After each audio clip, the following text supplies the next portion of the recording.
Minimally invasive cardiac surgery గురించి చెప్పబోతున్నాను.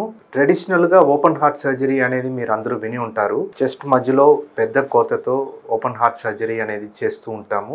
ఇప్పుడు లేటెస్ట్‌గా మినిమల్లీ ఇన్వేసివ్ కార్డియాక్ సర్జరీ అనేది చేస్తున్నాము. అదేంటంటే ఈ ఈ పెద్ద కట్ లేకుండా చెస్ట్‌కి సైడ్‌లో రిబ్స్ మధ్యలో మనం కట్ చేసి ఆ సేమ్ ఆపరేషన్‌ను మనం చేయగలుగుతాము. దానికి లేటెస్ట్ టెక్నాలజీస్ ఉంది. ఇన్‌స్ట్రుమెంట్స్ వాడుతూ ఇప్పుడు వాల్వ్ రీప్లేస్‌మెంట్ కానీ, బైపాస్ ఆపరేషన్స్ చేస్తూ ఉంటాము. ఇప్పుడు ఈ చిన్న కట్స్‌తో చేయటం వల్ల సర్జరీ రికవరీ టైం అనేది చాలా తగ్గిపోతుంది. సర్జరీ తర్వాత ఐసీయూలో ఉన్న రోజులు గానీ, హాస్పిటల్ స్టే అన్నీ తగ్గిపోతుంది. ఇంకా కొన్ని అడ్వాంటేజెస్ ఉన్నాయి. బ్లడ్ ప్రొడక్ట్ రిక్వైర్మెంట్ ఇప్పుడు నార్మల్లీ మనం 2 యూనిట్స్, 3 యూనిట్స్ బ్లడ్ అవసరం ఉంటే అంత బ్లడ్ అవసరం ఉండదు. చిన్న కట్టు వల్ల పెయిన్ తక్కువగా ఉంటుంది.